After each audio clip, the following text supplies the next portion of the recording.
Edmund Husserl introdujo ese término en su libro Ideas, Introducción General a la Fenomenología Pura, 1913. Definió la fenomenología como el estudio de las estructuras de la conciencia que capacitan al conocimiento para referirse a los objetos fuera de sí misma. Este estudio requiere reflexión sobre los contenidos de la mente para excluir todo lo demás. Husserl llamó a este tipo de reflexión reducción fenomenológica, ya que la mente puede dirigirse hacia lo no existente, tanto como hacia los objetos reales.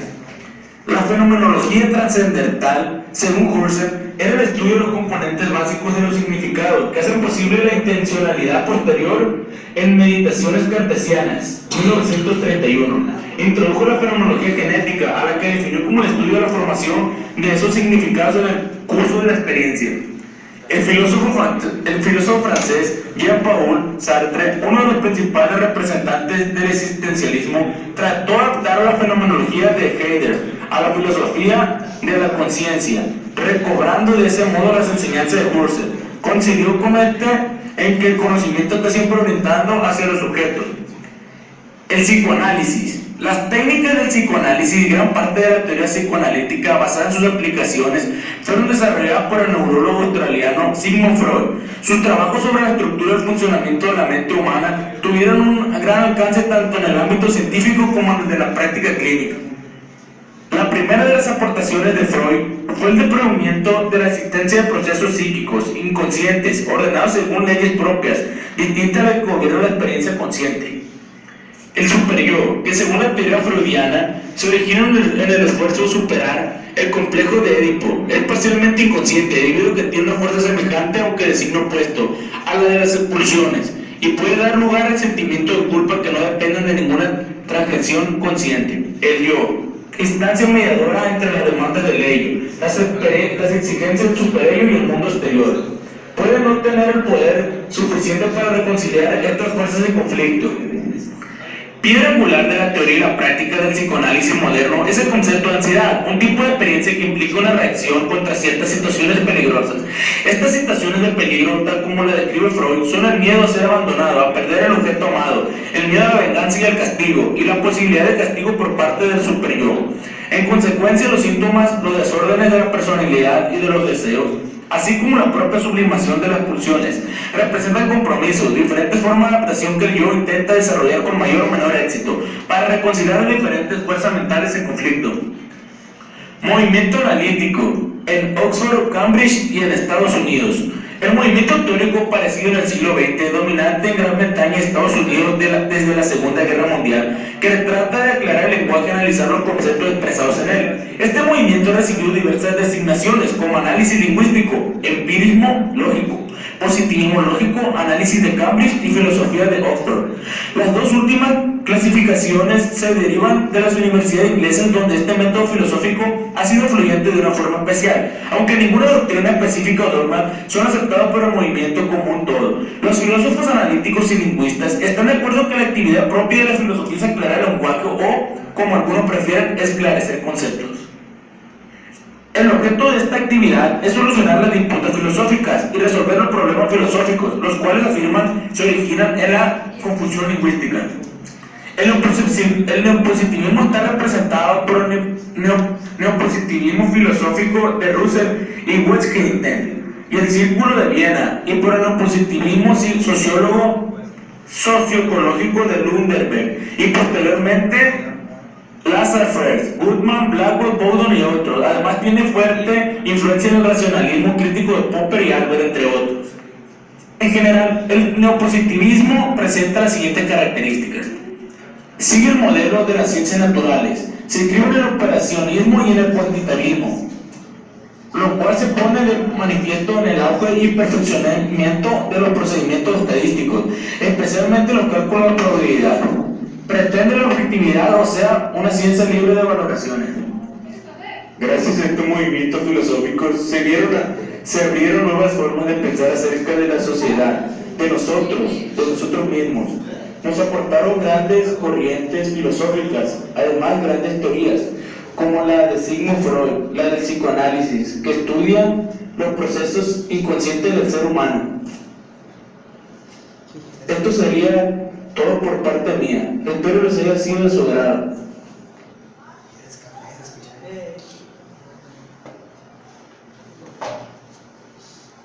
A continuación, yo les hablaré un poco sobre la definición de una de las ejemplos o características del movimiento del surrealismo. Este es un movimiento artístico y literario surgido en Francia en los años de 1920. Una de las características de este movimiento es que se creía en la existencia de una realidad y del pensamiento libre, o sea que las personas tenían la libertad de expresarse y de comunicarse de cualquier forma sin ninguna interrupción de otro tipo de personas hasta el momento que ellos les plazca pensar. El surrealismo también plasmó un mundo absurdo y lógico donde ya no tenían la razón.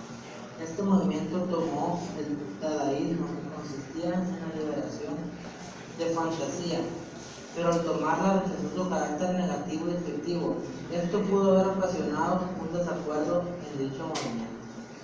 O sea, que lo que busca en este movimiento es que la gente pudiera pensar y expresarse de manera explícita y libre, sin ningún motivo de conflicto o desacuerdo.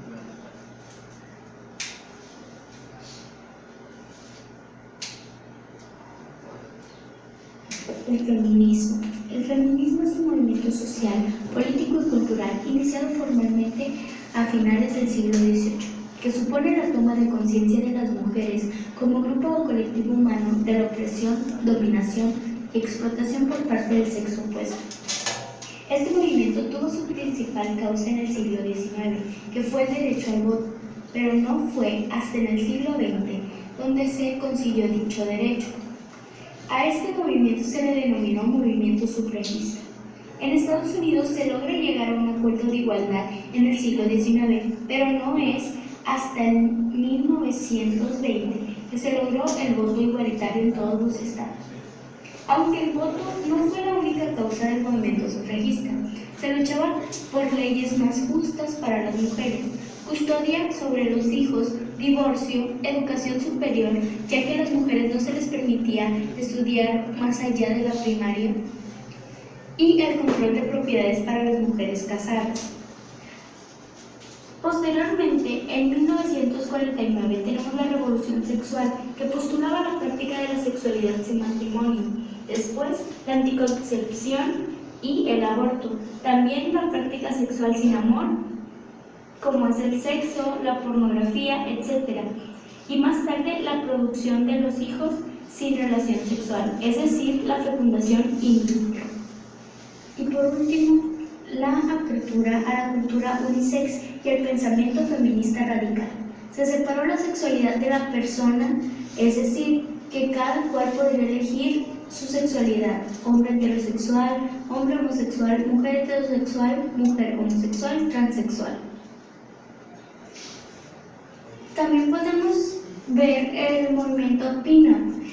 Un pin-up es una fotografía u otro tipo de ilustración de una chica en actitud sugerente o realizando una sonrisa, saludando o mirando a la cámara fotográfica, que suele figurar en las portadas de revistas, comic books o calendarios.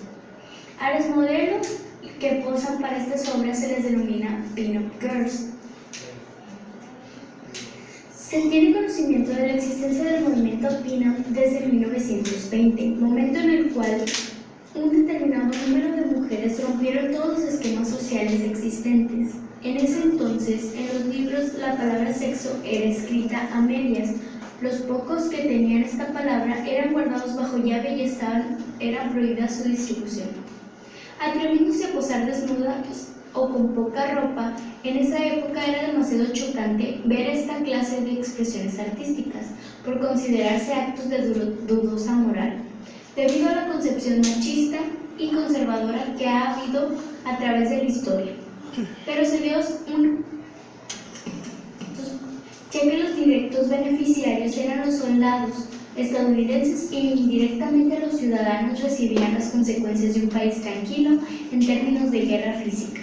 En los años 20, el movimiento pin-up comienza a incorporar dibujos de Padet en algunas publicaciones, y debido a esto fue que se les llamó pin-up, pin de pinchar y up de arriba. es decir, que eran imágenes colgadas, aunque no tuvo esta dominación hasta los comienzos de los años 40. Esta práctica se llevó a cabo desde los años 20 a los años 50.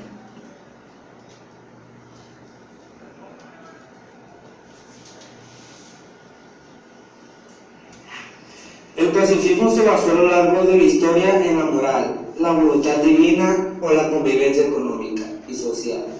Esta creencia se remontó cuando los primeros cristianos se negaron a tomar armas y ejercer la violencia. Este pueblo se basó en una frase de Sermón de la Montana: la paz es una de las aspiraciones más antiguas en la sociedad humanista.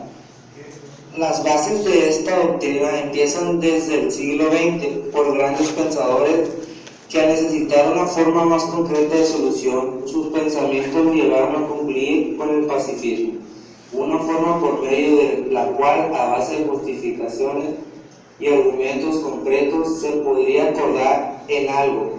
Una de las características más importantes es resolver los problemas de manera pasiva.